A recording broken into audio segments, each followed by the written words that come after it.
Welcome everyone to Season 1 of Break Up the Daily Grind. If you are just joining us for the first time, I would like to say that we are glad to see you. My name is Ben, and my co-host across the table is Corey. Corey, how's life treating you? Hold on. What? Oh, they smell nice. What? The viewers. Oh.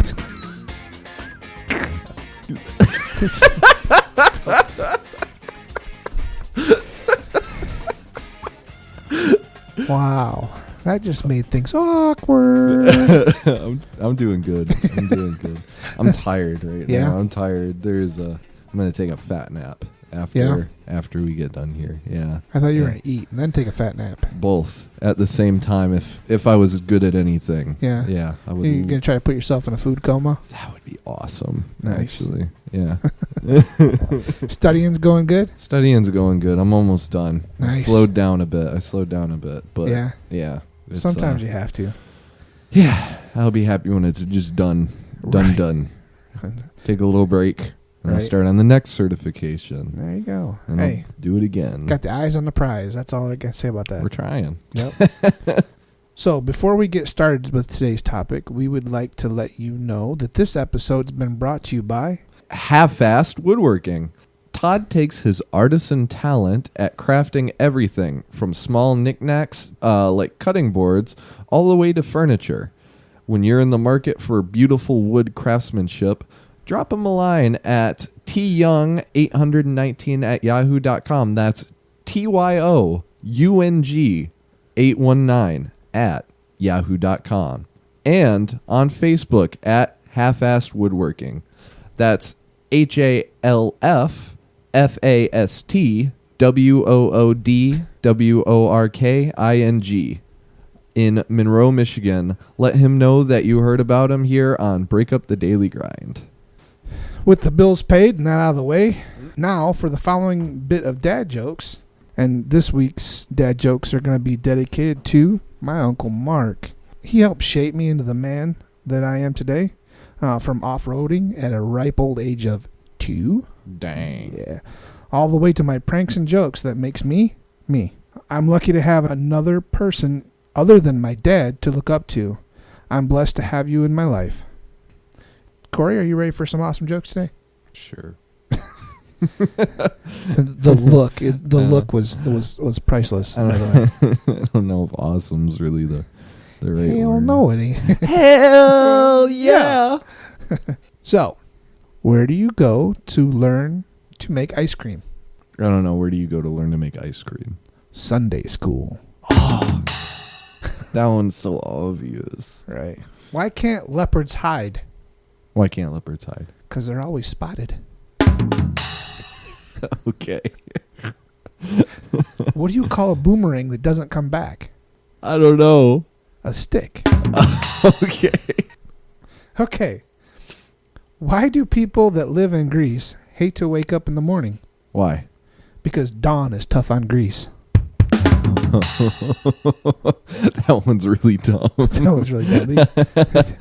I liked it, though. Yeah, boy. Okay.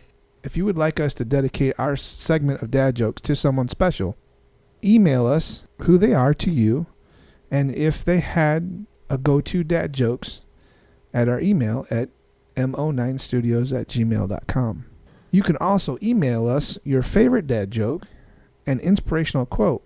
And when we get enough of those, we're going to try to do a special episode of nothing but those favorite dad jokes and maybe a couple of inspirational quotes thrown there. Yeah. I think that'd be cool. That'd be fun. Yep. So hopefully that put a smile on your face. And now with that out of the way, we can get back to our topic for today, which is going to be paranormal and urban legends. Mm-hmm. So let's go.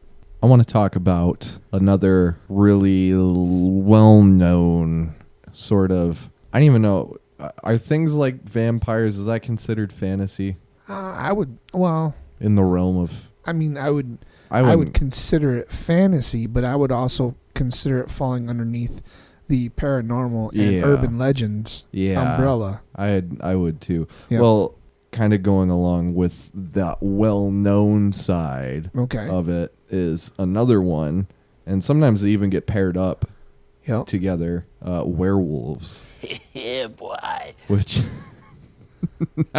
nowadays is not looked at the same way that they were 20 or 30 years ago. No. With I don't know, you're a bit on the older side of things when it comes to you're not much on the and you're being careful. I paraphrase this as because there's internet culture. I don't know how it gets that word because there's nothing cultured about it. No, nothing at all. To elaborate a little bit, this is going to go off topic for a second. Hey, you know what? We got nothing but time, brother. But part of internet culture is I can't believe I'm talking about this. I can't believe I even want to bring this up. It's, do you know what a furry is? I think so. With today's culture, I think I know what a furry is. Yeah, I want to hear your definition of one is. Isn't that where you think that you are an animal? Ding ding ding. Right. So, but yeah, it's essentially where you. It's where you're interested in like anthropomorphic animals or like animals with human characteristics. And so what kind of falls under that category? Werewolves falls under that category. No. And so they've taken it and turned it into this really not safe for work. So there's two sides of it. There's the furry side where they like sexualize werewolves, which isn't uncommon because like movies like Twilight, we're kind of doing that. Did that too. You know, but on a human normal level. No, they like the beast part, right. You know, which to each their own. You know, if that's what you want, that's fine. But there's that side. And then there's the side where, like, it's, I'm sure you're familiar with the term neckbeard. Someone who's like a basement dweller, you know, lives in their mom's basement. That's like the term neckbeard. You know, they got like a whole look. They wear the fedora. You know, they have the really greasy, unkempt hair and like don't shower. They only drink Mountain Dew and everything. But like they've taken on the werewolf as this persona of like it makes them feel like an alpha male. You know, if you're an alpha male, right? It's like because you know, like alpha, that type of thing gets kind of thrown in with like wolves. And everything because like they're like the hierarchy. Yeah, the hierarchy. Exactly. So they will like coin that term alpha, and then they will like it's so weird. Isn't that kind of counterintuitive? Is that the word I'm looking for? You are a human acting like an animal that claims to be alpha. No, that's not how that works. I don't know. Okay, so back on topic. We're gonna stay away from the furry side of it. Is that what you're trying to say? Yeah, we're not going. Okay, we're gonna stay away from the furry side. It's been perverted a bit. We're gonna stay away from the furry side. We're gonna go with the actual urban side. So werewolf folklore it's kind of interesting a little bit. There's different like concepts of it, and so one of the ones is Greek folklore. Okay. So like with the Greek gods and stuff. Right. And so you've probably also heard the other name for them, lichens. Yes. Or like lycanthropy. Yes. And stuff, which is like that's like the study of curing lichenism or, you know, the affliction of becoming a werewolf. Right. And that was where that came from. The term lichen was Zeus. So I'll read this little bit Greek here. Mythology. Yeah. Okay. So in the 2nd century BC, the Greek geographer, I'm going to butcher this name, Join the club. Peuceans related to the story of King Lycaon, Lycaon, Okay. and so of Arcadia, who was transformed into a wolf because he had sacrificed a child in the altar of Zeus. In the version of the legend told by Ovid in the Metamorphosis, when Zeus visits Lycaon disguised as a common man, Lycaon wants to test if he is really a god. To that end, he kills a hostage and serves his entrails to Zeus. Disgusted, the god turns Lycaon into a wolf. However, in other accounts of the legend, I cannot pronounce that. Like that of This other guy. Foliodorus Bibliotheca, or I think you did pretty good right there. Bibliotheca. Zeus blasts him and his sons with thunderbolts as punishment. So there's like different, Right. stories based on that. But that's where kind of the term Lycan comes from. Okay. But I did not know that. yeah, so there's also the Old English version, which is if you ever heard that song or the songs "Werewolves of London." Yep. Actually it's in my playlist. Yeah, so that's that song was sort of what's the word, like not really like a dedication, like a tribute to Tribute. sort of Yeah. sort of that sort of folklore. Okay. Because that's the more English side. But as you know, werewolf or wolf human is an individual who can shapeshift into a wolf, or especially in modern film, the hybrid wolf-like creature, either purposefully or after being placed under a curse or affliction. That's another important thing to distinguish, is a lot of like werewolf media, or like, it's not a good thing. No. It's typically, if you are a werewolf, you can't, it's not something you can control. It's a curse Yep. that's placed on you. Yeah, it's a curse, not a superpower. Yeah, exactly. You don't control when you turn into a werewolf. No. And so And usually and you can't control your wolf form either. yeah, no, and usually this happens after being bitten or scratched by another werewolf. Right. With transformations occurring on the night of a full moon. Early sources for belief in this ability or affliction called lycanthropy. The werewolf is a widespread concept in European folklore, existing in many variants, which are related by a common development of a Christian interpretation of underlying European folklore developed during the medieval period. For the early modern period, werewolf beliefs spread to the New World with colonialism. Beliefs in werewolves developed in parallel to the belief in witches during the late medieval ages. And so you can kind of connect that to over in the New World, like it said, during colonialism, to not only just like, for example, like the Salem witch trials. They also believed werewolves to be connected to stuff like that, as well as we kind of talked about skinwalkers previously too. That is another connection that people will put werewolves in that same category as well. Yeah, because of the ability to shapeshift. Yeah, exactly. Right. Whereas with werewolves, you can only shapeshift into a Wolf. a wolf. But with skinwalkers, it seems to be any sort of like animal. Yeah, or still don't beast. think it would consider it a superpower. Though. I don't. No, I don't think so either. Like the witchcraft trials as a whole, the trial of supposed werewolves emerged in what is now Switzerland. Especially in Valais and Vaud, in the early 15th century, and spread through Europe in the 16th, peaking in the 17th and subsiding by the 18th century. The persecution of werewolves and the associated folklore is an integral part of the witch hunt phenomenon, albeit a marginal one. Accusations of lycanthropy being involved in only a small fraction of witchcrafting trials. During the early accusations of lycanthropy, also known as transforming into a werewolf, were mixed with accusations of wolf riding or wolf charming.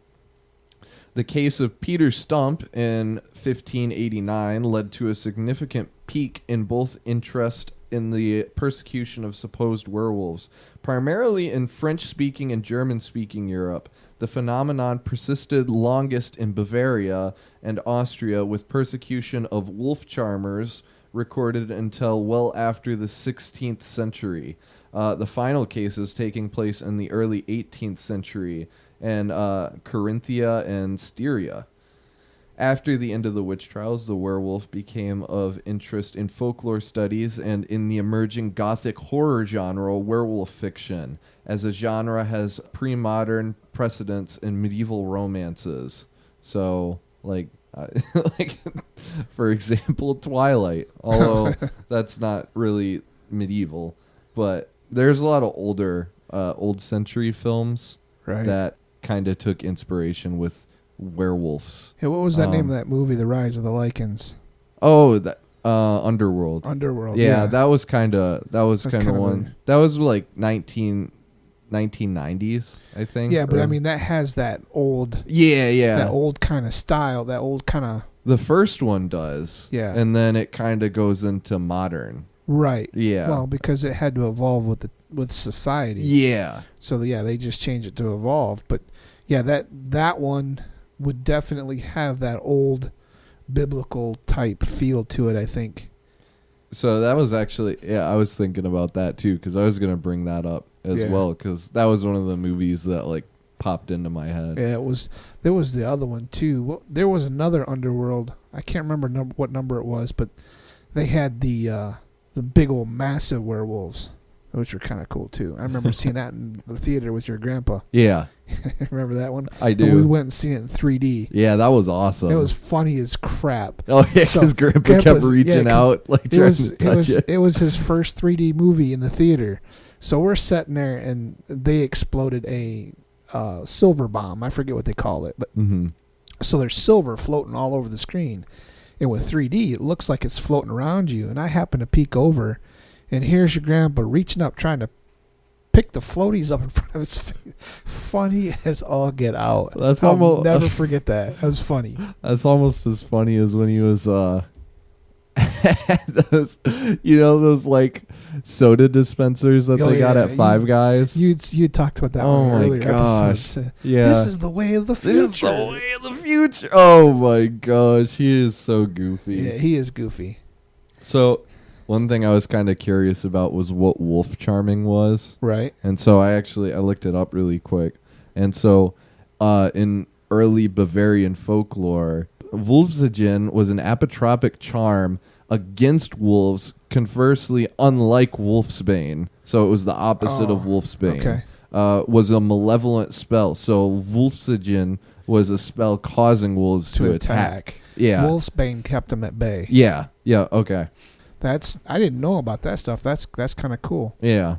Yep. And so people would be tried for, using that malevolent spell. So my question is how would you test to see if someone is an actual werewolf? Because I mean, like the witch hunt and stuff that we talked about in the past. Yeah. They would drown them, right? And if they floated, they were witch. So how would that test work? Or did it work to prove that they were actual werewolves?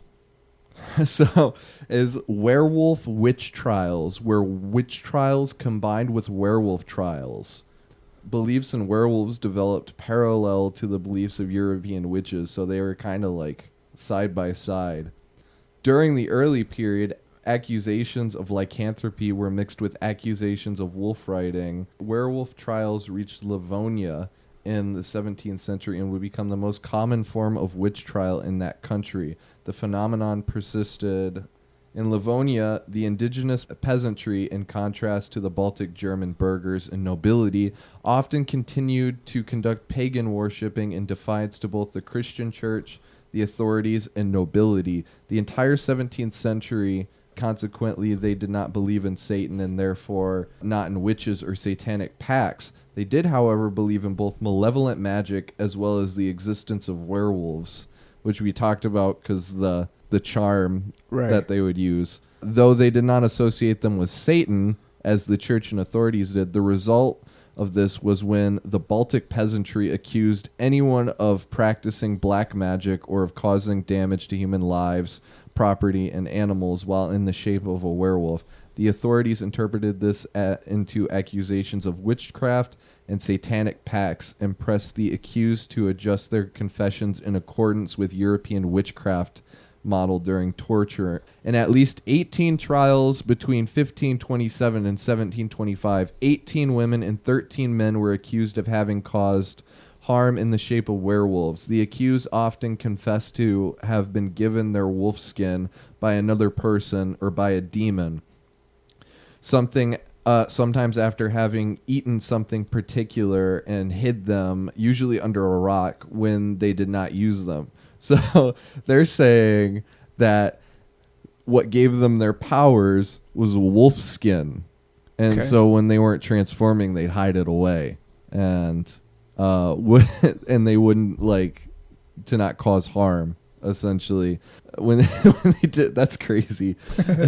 In 1636, for example, a woman from Kurna claimed to have been taken into the woods by an old woman and given berries to eat, and then began to hunt with the woman in the woods as wolves. People did not only turn into wolves, but also bears. The testimony of Gret claimed that while Conte Hans and his spouse had turned into wolves, a female accomplice of them had taken the shape of a bear. The accused never voluntarily claimed to have any association with Satan, but through leading questions and torture, the authorities adjusted confessions about werewolves into confessions about witchcraft, which resulted in convictions and executions of the claimed werewolves as witches.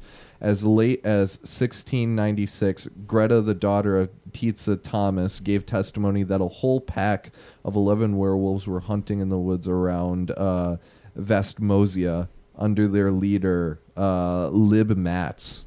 So it doesn't look like they had, like, a way to accuse them or, like, test them. They're just, like... They just tortured them into confession and kill them. Yeah, exactly. So, like, kind of pretty much what they did with witches, too. Yeah. So they just tortured them until they confessed, like, oh... I am a werewolf. And then they're like, oh, so in turn that means you're a witch, too. Right. And... The only difference is that at least when you were tortured for witchcraft, if you didn't float, which I don't think any of them did, they'd say, well, we were wrong. At least she was normal. If you got coined a werewolf, it didn't matter. You were a wolf anyway, whether it came back positive or not. Yep. That's gruesome. That's quite tragic, actually. I thought it was interesting, the whole, like that they have a wolf skin that they like wear. Like, that's how they decide when they transform. Yeah, that was an interesting concept too. Yeah, because that doesn't fit any of the normal. Well, I shouldn't say normal, but today's urbans. Yeah, it doesn't fit, right? Because when they started doing the movies and stuff, the hair would actually grow, right? It wasn't part of the. It wasn't part of a costume or nothing. Mm-hmm. So if they forget to put their skin on, what do they do? Just run around naked? I guess. Bare skin on all fours?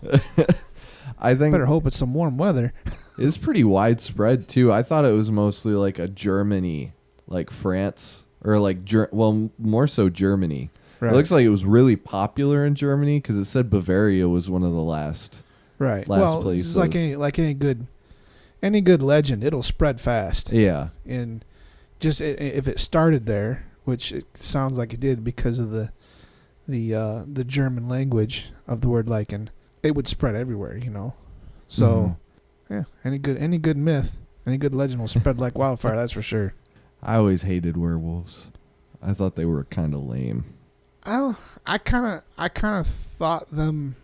I actually kind of liked them better than the vampires. Yeah.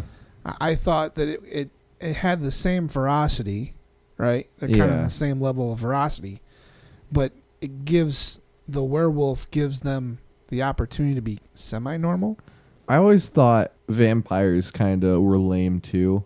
Not because they're like not cool or anything. It's like, I think with how broad paranormal stuff is and how many different options there are, I feel like they're just overused. Yeah. You know what I mean? Compared to other things. Well, I mean, the downside of vampires Mm-hmm. would be the fact that they couldn't just. I mean, recently they've given them the ability to hide in plain sight. Yeah. But, like your werewolves can hide in plain sight. You wouldn't notice the difference. Yeah. As for the vampires, they still have certain protocols that stops them from being normal, right? Because they're only going to be out at night. According to the legends, they're only going to be out at night. They're not going to be in the sunlight. And that was the other thing is like it would suck not be able to be out during the day. Oh, it'd suck. Yeah. I mean, 17-year-old me would disagree at the time, but even the 17-year-old, you at least had some sunlight once in a while. yeah, that's true. It would suck to not be able to go out like in the daytime. Right. That is. I mean, because there's a lot of things that you see out at night during the day that you would miss at night. I mean, even though that their vision is supposed to be, primo at night, it's still there are certain things that they just wouldn't have the opportunity to enjoy. I don't think. Of course, I guess as long as they weren't in the direct sunlight, they could still see stuff during the day. Mm-hmm. Right? They just had to be, you'd have to stay indoors, so you're not in direct sunlight. But you wouldn't be able to, enjoy the breeze, Mm-hmm. swimming during the day. All that stuff you wouldn't be able to do. I always thought that was kind of a bummer for a vampire. Yeah, it kind of sucked to be a vampire. And then you'd have to live forever, right? And Who wants to do that? Yeah, I mean, after a while, and I think it's the other thing is after a while it would start to suck. Yeah. No pun intended. Because, I mean, unless you're surrounded by, vamps, everyone would eventually grow old and die. Yeah. Well, I mean, but you'd have the ability to turn other people into vampires. Yeah, but then you get, I mean, if you look at the movie Stance, you have to be careful with that because at some point in time, your mind is, you're going to lose your humanity. Yeah. Right? And your mind is going to go wacko. What is that saying? You either die a hero or live long enough to become a villain. Yeah, something like that. Yeah. Yeah. And I think after a while, your decency would disappear. Well, yeah, that's true. It's not like you could be really killed either. As long as you didn't piss off the wrong person, you'd be all right. Yeah. You could serve out a life sentence in prison. Right. And be fine. Okay.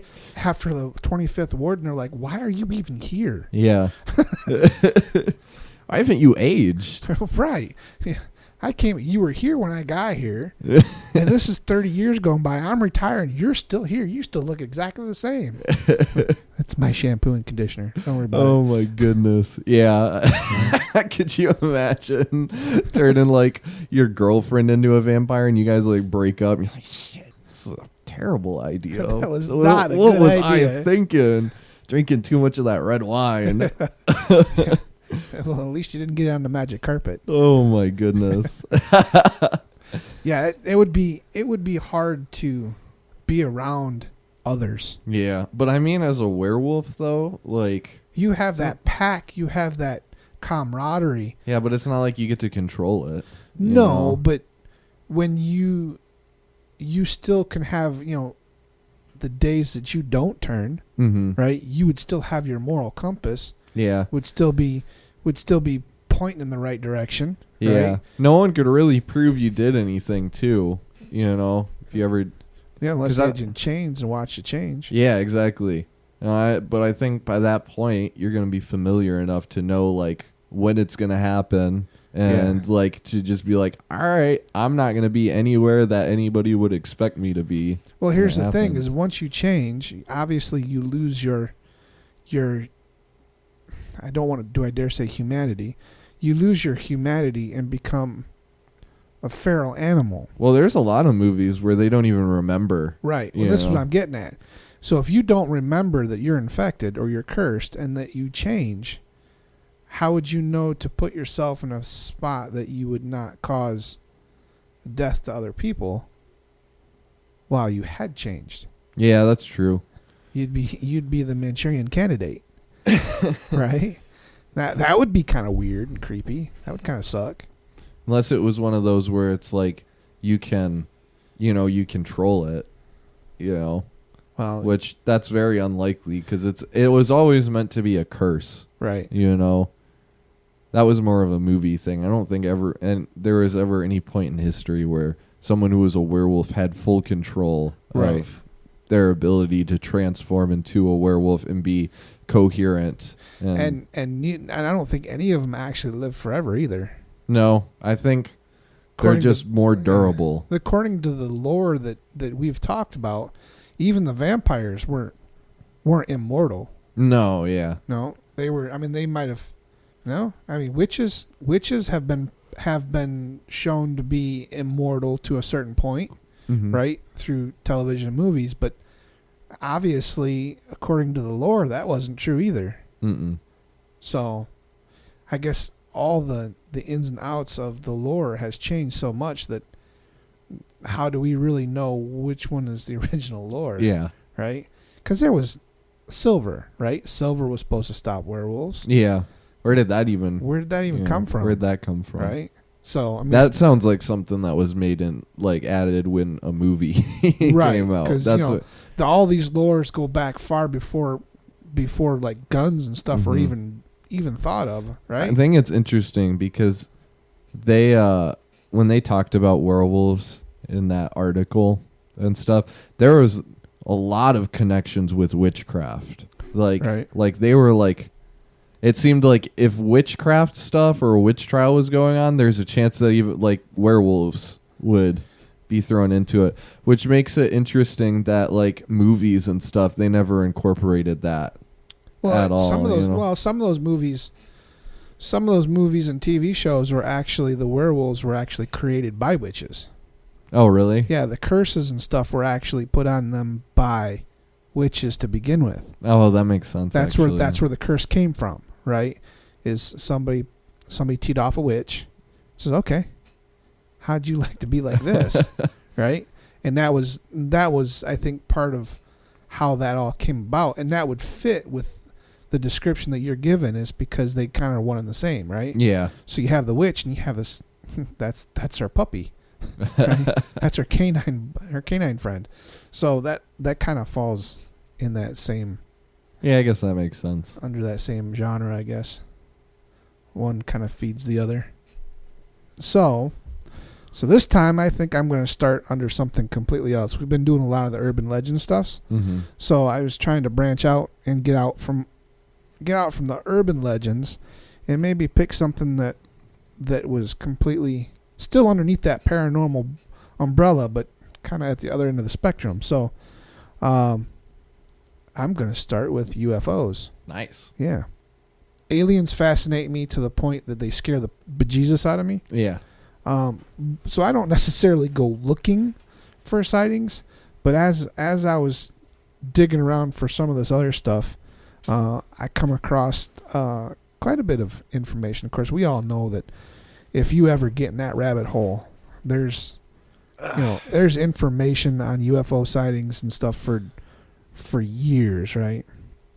Yeah. So I know what you mean. Yeah, I found way more than what I actually was kind of expecting to find. So I found that just last year alone, there had been hundreds of UFO sightings, so much that ABC News actually did a piece on it, right? Even the government has its own department, right? Its own department called AARO, AARO, which stands for All Domain Anomaly Resolution Office, and which collects UFO sightings, Mm-hmm. and so that the government can investigate and try to explain them. I'm sure. The funny thing is, when I was on the AARO site, I didn't find any occurrences, any reports of actual sightings. They just wanted you to put your sightings in their system. So, but I didn't try to dig too much. So I didn't really. There might be some place there or not, but so I happened to watch the newsreel from ABC, Mm-hmm. and if I remember correctly, it was on the news 2024, I believe. So it was just last year. So according to ABC News, 98% of all the sightings, once they're investigated, can be explained either the following: either debris floating through the air, drones, or even large birds, which kind of brought me back to one of the urban legends we were talking about. The what's the one that You talking about birds aren't real? no the one from South Carolina that you wanted to go see. Oh, Mothman. Mothman, yeah, that's no, that's in West Virginia. West Virginia. Yeah. When I read that, it says even large birds. It just happened to like, I wonder if they're talking about that dude.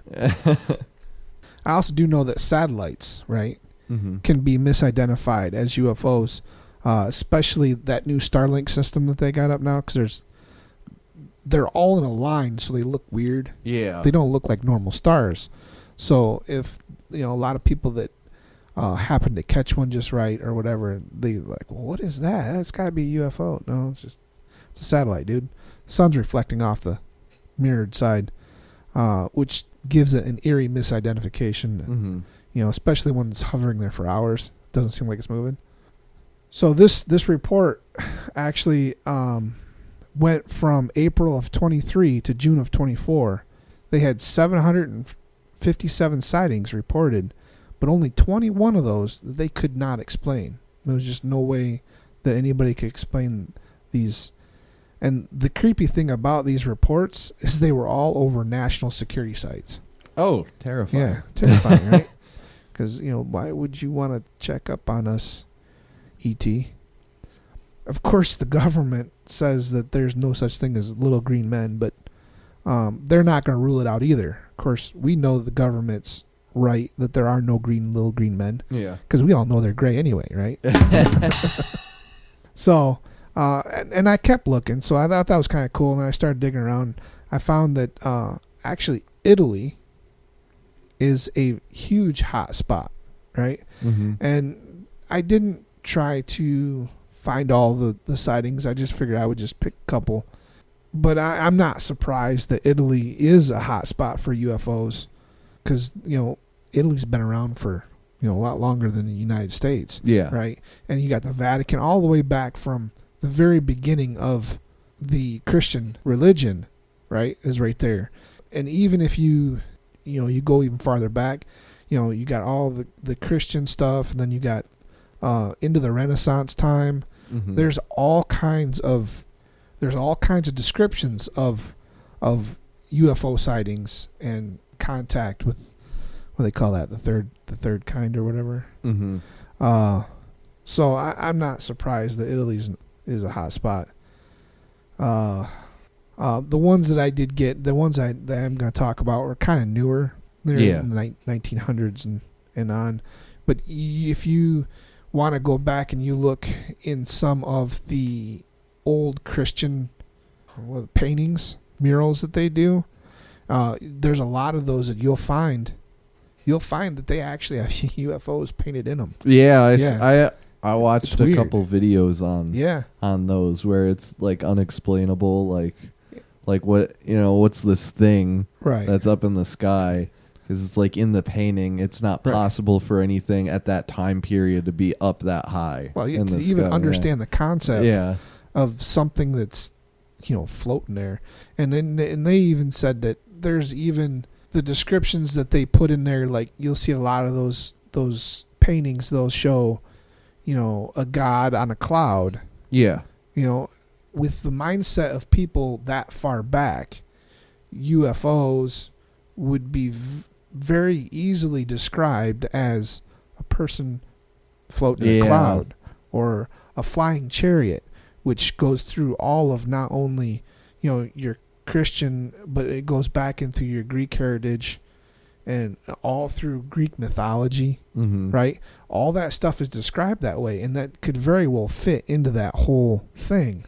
So it's nothing new, right? It's been here forever. Whether we can prove it or not is irrelevant. So, but one of the most recent ones, most well-known recent one, was in 1954, right? There was a huge soccer game that stopped mid-game. They had 10,000 fans in the stands, right? And they all stopped. They all stopped paying attention to the game, and they all focused on a handful of oval-shaped objects flying over flying over the football game or the soccer game. We call Yeah. it soccer, but they called it football. Flying over there. I'm like, can you imagine? That would be, That'd be awesome. yeah, that'd be kind of, So, and then in 1978, there was a security guard named Pierre, which saw a strange UFO, and then he was taken by the object, which we all know that has to go along with that whole lore. When he got back, he agreed to be hypnotized on live TV, and he even agreed to use pentanol, which is the truth serum, right? It's called pentanol. But he described the interactions with someone from other than Earth, right?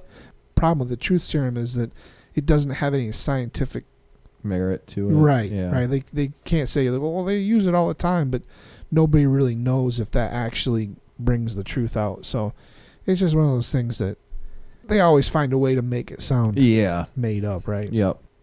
There's also another well-known one. It was in May 18th of 1946, almost a year after the Second World War. I'm going to kill this guy's name. Gotsta Carlson from Angelholm, Sweden, reported seeing a flying saucer and its alien passengers land in the woods, Krossengagen, which must be a town. And if you're from Swedish heritage, I'm really sorry. I don't mean to slaughter your names. But today they actually have a concrete model of a spacecraft In that spot. at that site. That's Yeah. cool. Yep. So, and then, for us, there's no more famous sighting, especially here in the United States, as the 1947 Roswell, of course. Mm-hmm. The Corsia government said that it was a secret balloon project labeled the Mogul Project, right? But the rancher, Mac Purcell, came across the debris in his field, and so he took it to the local sheriff, which in turn happened to talk to a reporter that whole time. And so the reporter tries to dismiss it. He's like, yeah, no, I don't believe in that stuff. But, if you have questions, maybe you should contact the military. So that kind of ends that whole thing there. And then a few days later, the same reporter gets a visit from Lieutenant Walter Holt, which actually passes him an actual government document saying that there was just a crash outside Roswell of a flying disc. This is the only time in history that the government ever reports flying saucers. 2 weeks before the Roswell report, a respected pilot says that he sees objects over Mount Rainier. Between that one and the Roswell report, there were over 100 sightings. Not long after the story was that the debris in the pictures at the Roswell were materials from a balloon. And the public just kind of went along with it. Yeah. But the funny thing is a lot of this story, and I'm sure that if you were to go back and look at some of the other ones, like the one in 46 that I just talked about, and this one, they're all right around a huge step in human evolution, and that was the atomic bomb, right? So that's something that they could see from space when it went off. Mm-hmm. So a lot of these people that follow this stuff and hunt this stuff think that particular time in our history actually brought them to kind of check us out. Oh, nice. Yeah. So, and the funny thing is, as a side note here, in 2012, they actually did a survey, right?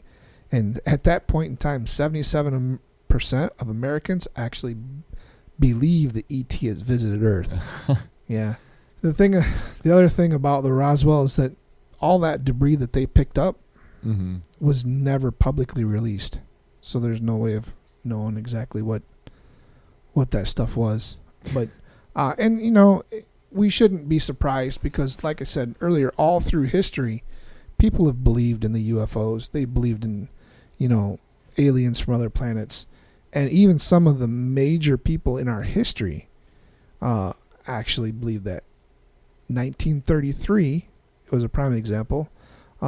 Most everybody has heard of the dictator of Italy, Mussolini, Yeah. right? He actually started a secret program to hunt UFOs. He hired a radio pioneer. His last name was Marcaroni. I'm not going to try to pronounce his first name. To figure out if the tech could be weaponized, and that falls right along with Hitler, because Hitler had a very similar project too, and he tried to do that too. Matter of fact, his project had a well-known scientist, Dr. Werner von Braun. I'm sure you probably heard of him. Mm-hmm. He was the inventor of the V-2 rocket, which he claims was actually a design from someone other than Earth. Oh, wow. Yeah. And, other famous people would be like astronaut Edgar Mitchell. He says he saw him. He believes in him. President Jimmy Carter. General Douglas MacArthur. Really? Which I didn't know that either, yeah. J. Edgar Hoover, he was part of the FBI or the CIA, one of those two. Monsieur Cordorado Ballucci. He is a Vatican theologian. He said that he believed in them and he had seen them in the past. And even Stephen Hawking says there's definitely people from UFOs are definitely, even though we can't explain them and don't understand the science behind them, mm-hmm. he says they're here. They've been here. We know it. And I know there's so many more, but that kind of rabbit hole I just didn't have the time to fall down through. Yeah, it's a good big one. That is a massive big rabbit hole for lost. sure. But that just throws a little different taste underneath this whole topic, and maybe we'll come back and some of this other stuff, and maybe we'll get a little more specific on. But that was just a broad highlight. I think they exist. Yeah, I think they do, even if we are just a galactic zoo exhibit to them, Some of us are more like the circus. Yeah. 'Cause I don't know. Maybe on the grander scale of things, we're like off limits to other beings. there's Maybe there's a bigger a whole theory behind that. galactic force that like we're inside their borders or whatever, and like we're under their protection. So let's see if I can remember this. I'm probably going to get bits and pieces of this wrong, but long time ago I had heard it was kind of a theory, mm-hmm. right, that us as humans are so young in the infant stage of consciousness and evolution and all that good stuff, is that there are a few species outside of Earth that know that we exist. Mm-hmm. Unfortunately, those are the ones that have more of a moral compass and are trying to let us evolve in our own mannerisms. Yeah. Right? So they see us, they watch us, they make sure that, I don't say they really do anything, but they just kind of keep an eye on us, see what's happening, right? Yeah. Kind of document our evolution. But there are other species outside of that are just hell-bent on domination. Yeah. Right? And hopefully they are the ones that never find us, because that would be bad. Because I guarantee that if there are species out there that are already that big, I'm sure we're the least of their concerns, and they're probably dealing with each other right now. And here's the thing, and scientists have always tried to find life outside the planet Earth. Yeah. Right. But space is so vast, it's literally like trying to find a needle in a stack of needles. Right? A specific kind of needle. Yeah. In a pile of other needles. It's just astronomically difficult to find us. Right? It's just stumbled upon sheer luck.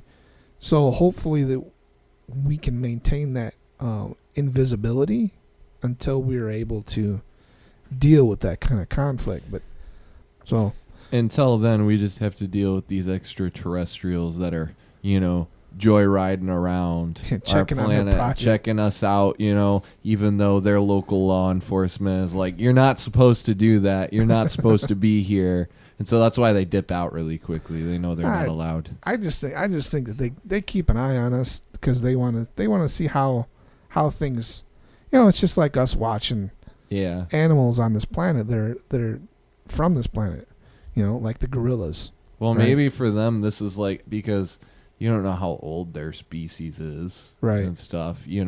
Most of them probably don't know what like the birth of a new like species or empire or like colony looks like, and now they get like a once in a lifetime opportunity to see it. Like, well, that's like evolve. Us looking. That'd be like us looking at the evolution of dinosaurs. Yeah. If we could go down to the local zoo and watch that unfold, why would we not? Yeah. Oh, yeah. Right? That'd be kind of cool. It seems like it'd be a waste to wipe it out, and right, kill them. But if your culture was designed for domination, or that's just like you walking out, and I know we've talked about this before. You see an anthill in your driveway. In your house or in your driveway or in your concrete approach, what do? You wipe out that whole thing. I don't do that. Well, but if there's something like, when we bought this house, we had ants all over the place. Yeah. Right. And even though they were here first, no, this is mine and I'm going to take it because you're insignificant. And that could very well be the mindset of other species outside this, and so I would like our anthill to be undiscovered. That's true. That's fair.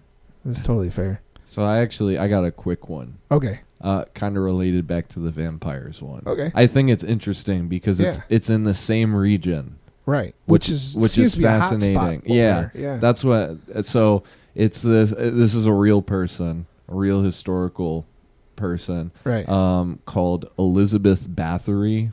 That was her name, but she had other names that people nicknamed her. One was the Blood Countess, and the other was the Hungarian Vampire. Right. And she was, I think she was either a Hungarian princess or a Hungarian noblewoman. Okay. Either way, she was high up on the food chain when it came to social status. But essentially what she would do is she was this like brutal, despicable, terrible woman, but no one knew that. Like I think her family kept it a secret because it would taint their name. Okay. Because they were like a really prestigious family in the time. Right. So they like knew what she was doing and they didn't agree with it, but they knew if they because at the point when they figured out, she was already in too deep with what she was doing. And so her family was not okay with it, but they knew if they addressed it and made it publicly known, it would destroy the namesake. Yeah. Exactly. It would be something they couldn't come back from. But what she would do is she would hire young women to like handmaidens. Okay. The women that wait on you like hand and foot, like they'll clean your room, and she would hire them. As a commoner, it was a very prestigious thing, to be able to become the handmaiden. It's not like you got money, but you had free room and board and food and all this stuff. Yeah, and then you also got the ear of a more powerful individual that could potentially listen to your plights about your town or help you in some way. And so these commoners would, and peasant women would come across, come from all reaches of Hungary, other places, and to them they were looking forward to this really good experience, but it wasn't going to be a good experience. Little did they know when they got there. What she would do is, after she got a new one, she would keep them around for a few months, and she would hire more and have more. And once she knew they were on the way and they would be here, or when they did get here, she would brutally torture and kill the ones that were already serving her. Right. And she would pretty much gut them and drain them of all their blood, pour it into a bathtub, and she would soak in the bathtub of their blood. Okay. And the reason she did this is because she believed it would make her immortal. And Actually, I remember seeing that in a movie once. She believed that it would keep her young and youthful, and she would live forever. But the only way she could do this is by stealing their youth from these young commoners who are becoming her handmaidens. Yeah. Because they're these young girls. And so she's like, the only way that I can get their essence is by draining them of it. And she felt the most practical way, like biblical almost, was draining them of their blood and soaking in it. Right. You know, and she would even go as far as to drink it too. And so eventually she got found out, and the Hungarian royals were not okay with it. No. So not her family. Like, her family was like noble, but this is like the king. The bad seed in the bunch. This is like the royal family who was ruling over Hungary. When they got word of this, they're like, well, we can't kill her because she's a noble woman, and that would get the other nobles to rise up against us, because like politics at the time, you didn't want to upset the nobility, because they were the ones who funded you, they were the ones who provided you soldiers, they were the ones who kept people in line for you, so you didn't want to make them upset. Right. And so instead of killing her and executing her, she was just locked away under house arrest for the rest of her life. And no one was allowed to see her or talk to her. And she ended up just going mad. It sounds like she was mad before that. And I think she ended up dying in captivity up there. Right. Yeah, because she was locked away in like a tower or something under like family's protection. Right. Or whatever. And so she died of like going insane and whatnot. And so That's crazy. and so that was kind of another thing that goes with the whole vampire aesthetic. And I also thought it's interesting because, you know, you think Transylvania, right? And well, Transylvania was a part of Hungary at the time, Right. because it was independent at one point. It was its own thing, but then it became owned by nation of Hungary. Right. And so it's kind of weird that, you know, they all seem to be in that region right there. Right. Yeah, that's that. That's creepy. Yeah, it is creepy. It's really messed up. Right. So if any of this paranormal stuff, especially like the urban legends and stuff, really sparks a fire for anybody listening, I did find a cool site that has some really interesting documentaries. You can go to factualamerica.com, and you'll have to search their site for 17 chilling paranormal documentaries. It'll pop right up. It'll give you 17 of them. Oh, and cool. Actually, some of the I didn't watch.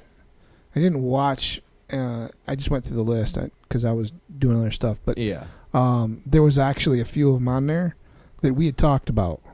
Oh, right? really? The one that I can remember right offhand was the Skinwalker Ranch. Yeah. We talked about that. There's a documentary about that on there, and there was another one too, and I can't quite put my finger on what it was, but they would be cool to watch, especially if this topic was something that really sparked your interest. And with that, Corey and I would like to say thank you for all that have stayed to the end of today's discussion, Mm-hmm. and no matter how creepy or weird or how furry it was. Crows. We hope that you enjoy it, and we hope that you come back next week for more conversation. We're not exactly sure what that's going to be yet, but it will probably be a different topic. Yep, I think so. Yep. So remember to follow us, like us, follow us. You can do that at Break Up the Daily Grind on Facebook or YouTube. We are also on Spotify, and we would very much appreciate if you're on Spotify. Drop us a star, 2 stars, 3 stars, 4 stars, 5 whatever. stars. Yeah, whatever you think we're worth. That at least lets us know that you are listening. Yeah. Yep. And you can also we also would like comments and maybe some ideas that you guys would like to hear. We would love to hear from you. Don't forget your dedications so we can get those up and so everybody else can hear them. And with that, I think we're going to leave you with the thought of the day. Or, I'm sorry. We're going to leave you with the thought of the week. Yes, sir. It's not whether you get knocked down. It's whether you get up. Vince Lombardi. There you go. And with that, we will see you next time. Later, skaters. Bye. Bye.